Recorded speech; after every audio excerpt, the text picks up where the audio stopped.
Governor Arif Muhammad ഖാനെതിരെ രൂക്ഷ വിമർശനം തുടർന്ന് മന്ത്രിമാർ. കോഴിക്കോട് മിഠായി തെരുവിൽ RSS നിർദ്ദേശപ്രകാരം കലാപമുണ്ടാക്കാനാണ് ആരിഫ് മുഹമ്മദ് ഖാൻ ശ്രമിച്ചതെന്ന് മന്ത്രി സജി ചെറിയാൻ ആരോപിച്ചു. ഹിഡൻ അജണ്ടകൾ നടപ്പാക്കാൻ പറ്റുന്ന സ്ഥലമല്ല കേരളമെന്ന് മന്ത്രി MB രാജേഷ്. ആരിഫ് മുഹമ്മദ് ഖാന്റെ പെരുമാറ്റം വിചിത്രമെന്ന് മന്ത്രി P രാജീവ്. ഗവർണറെ തിരിച്ചു വിളിക്കാൻ എത്രയും വേഗം ആവശ്യപ്പെടുമെന്ന് മന്ത്രി K രാജൻ പ്രതികരിച്ചു. BJP ആശയങ്ങൾക്ക് വേണ്ടി ആരിഫ് മുഹമ്മദ് ഖാൻ കോഴിക്കോട് വോട്ട് തേടട്ടെയെന്നും ഹൽവ നൽകിയ കൈകൾ വോട്ട് കുത്തില്ലെന്നും മന്ത്രി PA മുഹമ്മദ് റിയാസ് പറഞ്ഞു. ഇതെല്ലാം പ്ലാൻഡാണെന്ന്. ഇത് RSSന്റെ നേതാക്കന്മാർ തലേദിവസം കണ്ട് ഇന്ന കാര്യങ്ങൾ ചെയ്യണം. മിഠായി തെരുവിൽ പോയി ഇറങ്ങിക്കഴിഞ്ഞാൽ അവിടെ എന്തെങ്കിലും ആളുകൾ പ്രതിഷേധിച്ച് അവിടെ ഒരു കലാപം സംഘടിപ്പിച്ച് ഒരു കലാപകലുഷിതമായ അന്തരീക്ഷം കേരളത്തിൽ ക്രിയേറ്റ് ചെയ്യണം. അതുവഴി സംഘപരിവാറിന്റെ രാഷ്ട്രീയം കേരളം നടപ്പാക്കാൻ തുനിഞ്ഞിറങ്ങിയിരിക്കുകയാണ്. എന്തെങ്കിലും അദ്ദേഹത്തിന് ഇനിയും ലഭിക്കുമെന്ന പ്രതീക്ഷയാണ് അദ്ദേഹത്തിനുള്ളത്. ഞാൻ ഒരു കാര്യം ഉറപ്പിച്ചു പറയാം, ഈ പദവി കഴിഞ്ഞാൽ BJP അദ്ദേഹത്തെ ആ പദവിയിൽ നിന്ന് തുടരാൻ അനുവദിക്കുന്നില്ലെങ്കിൽ അന്ന് അദ്ദേഹം BJP വിടും, അടുത്ത പാർട്ടി പിടിക്കും. ഇങ്ങനെ അവസരവാദപരമായ സമീപനം സ്വീകരിക്കുന്ന ആളുകളെ ചേക്കാറാനുള്ള അവസരങ്ങൾ ഇന്ത്യയിലെ ജനാധിപത്യ സംവിധാനത്തിൽ ഉള്ളതാണ് നമ്മളിന്ന് അനുഭവിക്കുന്ന ഈ ദുരന്തം. അതുകൊണ്ട് അതിനെയൊന്നും ഞങ്ങൾ ഭയപ്പെടുകയോ അതിനെയൊന്നും ഏതെങ്കിലും തരത്തിൽ സ്വീകരിക്കുകയോ ചെയ്യുന്നില്ല. ശക്തമായ നിലപാടുകൾ അക്കാര്യത്തിൽ സ്വീകരിച്ചാലേ മുന്നോട്ട് പോകും. തലേ ദിവസം കോഴിക്കോട് ഗസ്റ്റ് ഹൗസിൽ BJP നേതാക്കളുമായി ഇരുന്ന് ഗൂഢാലോചന നടത്തിയത് ഇതായിരുന്നു. പിറ്റേ ദിവസം കോഴിക്കോട്ട് നഗരത്തിൽ പോലീസിനെ അറിയിക്കാതെ ചെന്നിറങ്ങി നടന്ന് ഒരു സംഘർഷം ഉണ്ടാക്കുക. അങ്ങനെ വന്നാൽ ഈ പറഞ്ഞതൊക്കെ എഴുതി അയക്കാം എന്നായിരുന്നു പ്രതീക്ഷിച്ചത്. പക്ഷേ കേരളം അത് പരാജയപ്പെടുത്തി. കേരളം ആരിഫ് മുഹമ്മദ് ഖാൻ്റെ വെറുപ്പിൻ്റെ പ്രത്യയശാസ്ത്രത്തിനും വിജയിക്കാൻ കഴിയുന്നൊരിടമല്ല എന്ന് ഇന്നലെ ഒരിക്കൽ കൂടി തെളിയിച്ചു. കേരളത്തിന്റെ ചെലവിൽ കേരളത്തിന്റെ പണം ഉപയോഗിച്ച് എല്ലാ കാര്യങ്ങളും അനുഭവിച്ച് എന്നിട്ട് കേരളത്തെ പരിഹസിക്കാനായി നടക്കുക, അതൊരു വിചിത്ര ജീവിയെ പോലെയാണ് അദ്ദേഹം പെരുമാറിക്കൊണ്ടിരിക്കുന്നത്. എത്രയും പെട്ടെന്ന് ഇതൊന്ന് കേന്ദ്ര സർക്കാർ നിലപാട് സ്വീകരിക്കണം. അവരുടെ താല്പര്യപ്രകാരം എല്ലായിടത്തും ഗവർണർമാർ പ്രവർത്തിക്കുന്നുണ്ട്. ഈ ആട്ടം അവരുടെ താളത്തിനനുസരിച്ചല്ലെങ്കിൽ അത് അവർ തന്നെ നിലപാട് സ്വീകരിക്കണം. സംസ്ഥാന സർക്കാർ തീർച്ചയായിട്ടും കേന്ദ്ര ഗവൺമെന്റ് ശ്രദ്ധയിൽപ്പെടുത്തും. ഞാൻ കണ്ണൂരോ തൃശ്ശൂരോ കോഴിക്കോടോ തിരുവനന്തപുരമോ ആലപ്പുഴയോ എന്നല്ല, ബ്ലഡി കണ്ണൂർ എന്ന വാക്കൊക്കെ പ്രയോഗിക്കുക എന്ന് പറഞ്ഞാൽ ഒരുപക്ഷെ ഒരു ധാരണയുടെ ഏറ്റവും അപ്പുറത്തേക്ക് പോയി എന്നാണ് അതിൻ്റെ അർത്ഥം. അങ്ങനെയൊക്കെ നിലവിട്ട് പെരുമാറിയാൽ ഇദ്ദേഹത്തിൻ്റെ നിലവിട്ടുവെന്നും നിലവിട്ടൊരാളെ ഇവിടെ ഇങ്ങനെ പ്രതിഷ്ഠിക്കുന്നത് ഗുണകരമല്ലെന്നും ബന്ധപ്പെട്ടവരോട് പറയാനുള്ള ഉത്തരവാദിത്വം കേരളത്തിലെ ഗവൺമെന്റിനുണ്ട്. അത് നിറവേറ്റും. അദ്ദേഹം ഇപ്പോൾ ഇഷ്ടപ്പെടുന്ന ആശയം നടപ്പിലാക്കാൻ ശ്രമിക്കുന്ന BJPയുടെ സ്ഥാനാർത്ഥിയായി ഒന്ന് മത്സരിച്ചു നോക്കട്ടെ. ഈ ഹലുവ തന്ന കൈകൾ കൊണ്ട് തന്നെ വോട്ട് ചെയ്ത് ദയനീയമായി പരാജയപ്പെടുത്തും. അതാണ് കോഴിക്കോടിന്റെയും കേരളത്തിന്റെയും പ്രത്യേകത.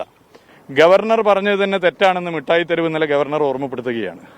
ക്രമസമാധാനം ഭദ്രമായ, സ്നേഹത്തിന്റെ പര്യായമായ, എല്ലാ നിലയിലും ഒരു നാടെങ്ങനെയാകണമെന്നുള്ളതിന്റെ ഉദാഹരണമാണ് മിഠായി തെരുവും കോഴിക്കോടും കേരളവും എന്നുള്ളതാണ് ഇന്നലെ തെളിയിച്ചത്. കാലിക്കറ്റ് സർവകലാശാലയിൽ ഇന്നലെ ഗവർണർ പങ്കെടുത്ത സെമിനാറിൽ നിന്നും വിട്ടുനിന്നതിന് വൈസ് ചാൻസലർ ഡോക്ടർ MK ജയരാജനോട് രാജ്ഭവൻ വിശദീകരണം തേടും. VC കീഴ്വഴക്കം ലംഘിച്ചെന്നാണ് രാജ്ഭവന്റെ വിലയിരുത്തൽ. പ്രോട്ടോകോൾ പാലിക്കാതെ ഗവർണർ സമാധാനാന്തരീക്ഷം തകർക്കാൻ ശ്രമിക്കുന്നു എന്ന് ചൂണ്ടിക്കാട്ടി കേന്ദ്രത്തിന് കത്തയക്കാൻ സംസ്ഥാന സർക്കാരും നീക്കം തുടങ്ങി. VA ഗിരീഷ്, ദീപക് ധർമ്മടം, അരുൺ രാജ് എന്നിവരാണ് കൂടുതൽ വിവരങ്ങളുമായി ചേരുന്നത്. ആദ്യം ദീപക് ധർമ്മടത്തിലേക്ക്. ദീപക്, ഈ ഗവർണർക്കെതിരെ ഏത് രൂപത്തിൽ കേന്ദ്രത്തെ സമീപിക്കാനുള്ള തയ്യാറെടുപ്പിനൊരുങ്ങുകയാണ് സംസ്ഥാനം? ഇതിൽ വേണു, ഏറ്റവും പ്രധാനപ്പെട്ട കാര്യം, ഗവർണർ അസാധാരണമായൊരു നീക്കം നടത്തുമ്പോൾ അസാധാരണമായ മറ്റൊരു നീക്കത്തിന് സർക്കാർ തയ്യാറെടുക്കുന്നു എന്നുള്ളതാണ്. അതിനുവേണ്ടിയുള്ള നിയമപരമായ കൂടിയാലോചനകൾ അല്ലെങ്കിൽ കേന്ദ്രത്തിന് കത്തയക്കുമ്പോൾ ഏതൊക്കെ കാര്യങ്ങൾ അതിൽ ഉൾപ്പെടേണ്ടതുണ്ട്, പ്രത്യേകിച്ചും സുരക്ഷാ പ്രോട്ടോകോൾ, ഭരണഘടനാ മേധാവി എന്നുള്ള നിലയിൽ അദ്ദേഹം പാലിക്കേണ്ട മര്യാദകൾ, ഇത്തരം കാര്യങ്ങളെല്ലാം ലംഘിച്ചുകൊണ്ട് സംസ്ഥാനത്തിന്റെ സമാധാനം തകർക്കുകയാണ് ഗവർണർ ആരിഫ് മുഹമ്മദ് ഖാൻ.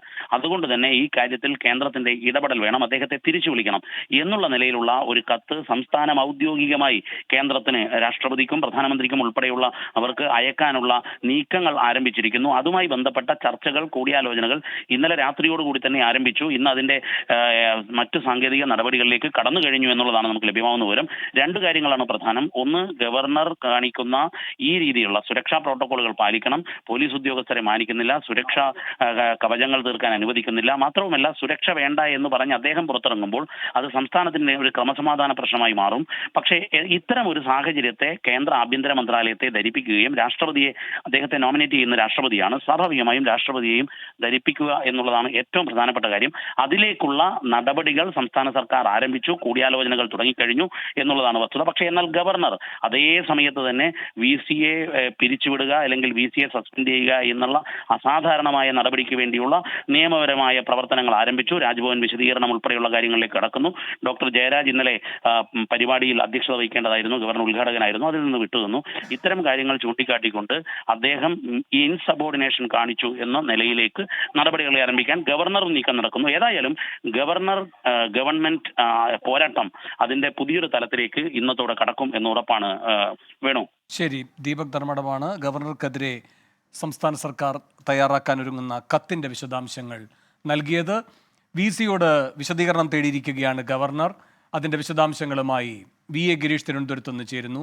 ഗിരീഷ്, അനാരോഗ്യം നേരത്തെ തന്നെ ഒരു വിശദീകരണം എന്ന നിലയിൽ VC നൽകിയതാണല്ലോ. പിന്നീട് ഈ തുടർ നീക്കത്തിന്റെ പശ്ചാത്തലം എന്താണ്?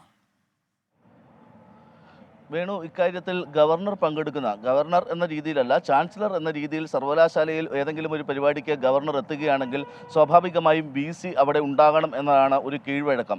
ഗവർണർ ഉദ്ഘാടനം ചെയ്യുന്ന പരിപാടികളിൽ VC-മാരുടെ സാന്നിധ്യം, ചാൻസലർ ഉദ്ഘാടനം ചെയ്യുന്ന പരിപാടികളിൽ VC-മാരുടെ സാന്നിധ്യം ഉണ്ടാകാറുമുണ്ട്. എന്നാൽ ഇതിൽ നിന്ന് വിപരീതമായിട്ടാണ് കഴിഞ്ഞ ദിവസം കാലിക്കറ്റ് സർവകലാശാലയിൽ നടന്ന സെമിനാറിൽ നിന്ന് കാലിക്കറ്റ് VC ഡോക്ടർ ജയരാജ് വിട്ടുനിന്നത്. ഇദ്ദേഹം അനാരോഗ്യം ചൂണ്ടിക്കാട്ടിയാണ് വിട്ടുനിന്നത്. ഇക്കാര്യം ഗവർണറോട് നേരത്തെ അറിയിക്കുകയും ചെയ്തിരുന്നു. പക്ഷേ മറ്റൊരാളിനെ ചുമതലപ്പെടുത്തിയില്ല എന്നുള്ളതാണ് ഇപ്പോൾ രാജ്ഭവന്റെ വിലയിരുത്തൽ. കാരണം VC വിട്ടുകൾക്കാണെങ്കിൽ പ്രോ VC-യെ ചുമതലപ്പെടുത്തണം, ഈ പരിപാടിയിൽ പങ്കെടുക്കാനുള്ള നിർദ്ദേശം നൽകുകയും വേണം. എന്നാൽ അതുണ്ടായിട്ടില്ല എന്നുള്ളതാണ് രാജ്ഭവന്റെ വിലയിരുത്തൽ. അത് മനഃപൂർവ്വമാണ് എന്നും രാജ്ഭവൻ ഇപ്പോൾ വിലയിരുത്തുന്നുണ്ട്. ഈ മനഃപൂർവ്വമായ ഒരു നീക്കം ഇത്തരത്തിൽ ചാൻസലറെ അപമാനിക്കാൻ വേണ്ടി VC നടത്തി എന്നുള്ളതാണ് രാജ്ഭവന്റെ പൊതുവായ ഒരു വിലയിരുത്തൽ. ഇതിന്റെ അടിസ്ഥാനത്തിലാണ് ഇപ്പോൾ വിശദീകരണം തേടാനുള്ള ഒരു തീരുമാനം രാജ്ഭവന്റെ ഭാഗത്തു നിന്ന് ഉണ്ടായിട്ടിരിക്കുന്നത്. കീഴ്വഴക്കങ്ങൾ VC ലംഘിച്ചു എന്ന് ചൂണ്ടിക്കാട്ടിയാകും രാജ്ഭവൻ VC-യോട് വിശദീകരണം തേടുക. ഇക്കാര്യത്തിൽ VC നൽകുന്ന വിശദീകരണത്തിൻ്റെയൊക്കെ അടിസ്ഥാനത്തിലാകും തുടർ നടപടി. കഴിഞ്ഞ ദിവസമെല്ലാം ഈ VC-യെ പരസ്യമായി ശാസിക്കുന്ന ഉൾപ്പെടെയുള്ള നടപടികൾ ദൃശ്യമാധ്യമങ്ങളിലൂടെ ജനങ്ങൾ കണ്ടതാണ്. സ്വാഭാവികമായും ഇതിൻ്റെ ഒരു തുടർച്ച രാജ്ഭവന്റെ ഭാഗത്ത് നിന്ന് ഉണ്ടാകുമെന്ന ഒരു സൂചനകളും ഇപ്പോൾ പുറത്തു വരുന്നുണ്ട്. ഒരുപക്ഷെ VC-ക്കെതിരെ ഒരു നടപടിക്ക് രാജ്ഭവൻ ഒരുങ്ങുന്നു എന്ന സൂചനകളാണ് ഇപ്പോൾ പുറത്തു വരുന്നത്. മറ്റൊരു കാര്യം, സർക്കാരിനെതിരെയുള്ള നിലപാടും ഗവർണർ കടുപ്പിക്കുന്നു. സാമ്പത്തിക അടിയന്തരാവസ്ഥയുമായി ബന്ധപ്പെട്ട് ചീഫ് സെക്രട്ടറിയോട് വീണ്ടും റിപ്പോർട്ട് തേടാൻ ഇപ്പോൾ രാജ്ഭവൻ നീക്കം തുടങ്ങിയിരിക്കുന്നു. ഇതുമായി ബന്ധപ്പെട്ട പരാതി നേരത്തെ തന്നെ ഗവർണർക്ക് ലഭിച്ചിരുന്നു. പക്ഷേ ഈ സാമ്പത്തിക അടിയന്തരാവസ്ഥ പ്രഖ്യാപിക്കുന്നതിൽ ചീഫ് സെക്രട്ടറിയോട് വിശദീകരണം തേടിയെങ്കിലും ചീഫ് സെക്രട്ടറി ഇതുവരെ റിപ്പോർട്ട് നൽകിയിട്ടില്ല. ഇതിൻ്റെ അടിസ്ഥാനത്തിലാണ് ഇപ്പോൾ ചീഫ് സെക്രട്ടറിയോട് വീണ്ടും റിപ്പോർട്ട് നൽകണമെന്ന് ആവശ്യപ്പെടാനുള്ള രാജ്ഭവന്റെ നീക്കം. വേണു. ശരി, VA ഗിരീഷാണ് വിശദാംശങ്ങൾ നൽകിയത്. മന്ത്രിമാരുടെ പ്രതികരണത്തിന്റെ കൂടുതൽ വിവരങ്ങളുമായി അരുൺ രാജും ചേരുന്നു. അരുൺ, എന്തൊക്കെയാണ് മന്ത്രിമാർ പറഞ്ഞത്?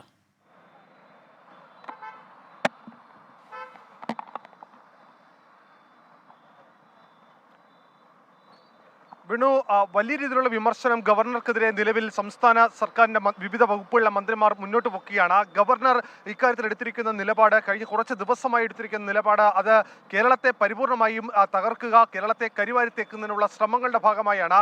അത്തരം ശ്രമങ്ങളെ കേരളം ഒറ്റക്കെട്ടായി തന്നെ ചെറുക്കും എന്നുള്ളതാണ് മന്ത്രിമാർ തന്നെ വ്യക്തമാക്കുന്നത്. കോഴിക്കോട് ഹലുവ നൽകിയതുകൊണ്ട് മാത്രം ആ സ്നേഹമുണ്ട് എന്ന് ഗവർണർ കരുതേണ്ട. ആ സ്നേഹം കേരളത്തിന്റെ മതേതര മനസ്സിന്റെ സ്നേഹമാണ്. അതിനപ്പുറം ഗവർണറോ ഗവർണർ വിശ്വസിക്കുന്ന രാഷ്ട്രീയ പ്രസ്ഥാനത്തിന്റെയോ ആ പ്രസ്ഥാനത്തോടുള്ള സ്നേഹം കൊണ്ടല്ല.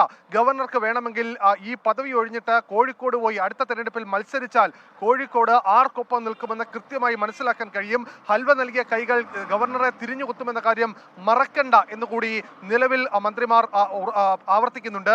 മറ്റൊരു പ്രധാനപ്പെട്ട കാര്യം, ഗവർണർ അവിടേക്ക് പോയത് BJP-യുമായുള്ള രഹസ്യ ബാന്ധവത്തിന്റെ അടിസ്ഥാനത്തിലാണെന്ന ഗുരുതര ആരോപണം കൂടി ഇന്ന് മന്ത്രിമാരുടെ ഭാഗത്തുനിന്നുണ്ടായി. BJP-യുമായി മുൻ നിശ്ചയിച്ച പ്രകാരം കോഴിക്കോട് കോഴിക്കോട് പോലീസിനെ ഒഴിവാക്കി കോഴിക്കോട് നഗരത്തിലേക്ക് പോകാനുള്ള ഗവർണറുടെ തീരുമാനം അത് വലിയ ദുഷ്ടലാക്കോട് കൂടിയുള്ളതായിരുന്നു. അവിടെ എത്തിയാൽ ക്രമസമാധാന പ്രശ്നം ഉണ്ടാവുകയും ആ പ്രശ്നം ഇടപെട്ടുകൊണ്ട് ഗവർണർക്ക് സർക്കാരിനെതിരെ കേന്ദ്രത്തെ സമീപിക്കാനുമായിരുന്നു ഗവർണർ നിശ്ചയിച്ചത്.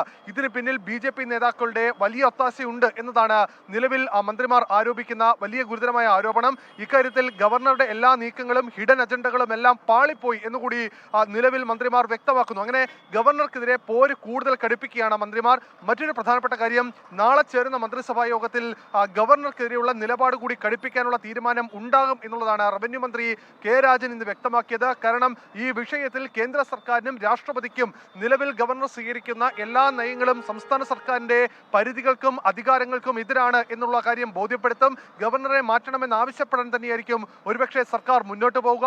നാളെ ചേരുന്ന മന്ത്രിസഭാ യോഗത്തിൽ ഇക്കാര്യത്തിൽ തീരുമാനമുണ്ടാകും എന്ന സൂചന കൂടി മന്ത്രിമാരുടെ ഇന്നത്തെ പ്രതികരണങ്ങളിൽ നിന്ന് മനസ്സിലാക്കുന്നുണ്ട്. അരുൺ രാജ്, ഇവിടുത്തെ ക്രമസമാധാന നിലയെപ്പറ്റി പലതവണ അത് തകരാറിലാണ് എന്ന മട്ടിൽ രാജ്ഭവൻ വാർത്താക്കുറിപ്പ് ഇറക്കുന്നു, ഗവർണർ ആ മട്ടിൽ പ്രതികരിക്കുന്നു. എന്നാൽ അദ്ദേഹത്തിൻ്റെ ഈ മിഠായി തെരുവ് സന്ദർശനം സർക്കാരിന് അനുകൂലമായ ഒരു സാധ്യതയായി മന്ത്രിമാർ കാണുന്നുണ്ടോ?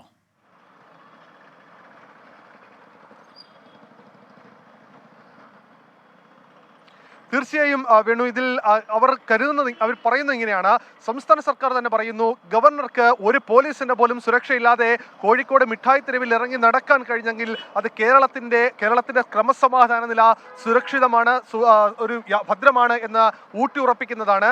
ഗവർണർ അത്തരമൊരു നടത്തത്തിലേക്ക് പോയത് ഒരു ദുഷ്ടലാക്കോട് കൂടിയാണ് എന്നുകൂടി മന്ത്രിമാർ ഇന്ന് വിശദീകരിക്കുന്നുണ്ട്. കാരണം അവർ പറയുന്നത് ഇങ്ങനെയാണ്, പോലീസിനെ പോലും അറിയിക്കാതെ മുൻ നിശ്ചയിച്ച എല്ലാ പരിപാടികളും മാറ്റിവെച്ച് BJP നേതാക്കന്മാരുടെ ആവശ്യപ്രകാരമാണ് പരസ്യമായി ഈ കോഴിക്കോട് തെരുവിലേക്ക് ഗവർണർ ഇറങ്ങിയത്. പക്ഷേ അവിടെ പോലും അദ്ദേഹത്തെ സ്വീകരിക്കുന്ന കാഴ്ചയാണ് കണ്ടത്. ആ സ്വീകരിക്കുന്നത് ഗവർണറുള്ള സ്നേഹമല്ല, മറിച്ച് കേരളത്തിന്റെ മതേതര മനസ്സിന്റെ കൃത്യമായ ഉദാഹരണമാണ് എന്നതാണ് മന്ത്രിമാർ വ്യക്തമാക്കുന്നത്. ഇക്കാര്യത്തിൽ ഗവർണർക്കെതിരെ കൂടുതൽ ശക്തമായ വാദപ്രതിവാദങ്ങളിലേക്ക് മന്ത്രിമാർ കടക്കുമ്പോഴും മറ്റൊരു കാര്യം കൂടി അതിൽ പറയുന്നുണ്ട്. പ്രതിപക്ഷം ഗവർണർക്ക് ഒത്താശ പാടുകയാണ്. സംയുക്ത പ്രതിപക്ഷത്തിന്റെ ലീഡറായി ഗവർണർ മാറുന്നുവെന്ന മറ്റൊരു ആരോപണം കൂടി മന്ത്രിമാരുടെ ഭാഗത്തുനിന്ന് ഇന്നുണ്ടാവുകയും ചെയ്തു. അരുൺ രാജാണ് മന്ത്രിമാരുടെ പ്രതികരണത്തിന്റെ വിശദാംശങ്ങൾ നൽകിയത്. 24 അഞ്ചിന്റെ വജ്രത്തിളക്കം.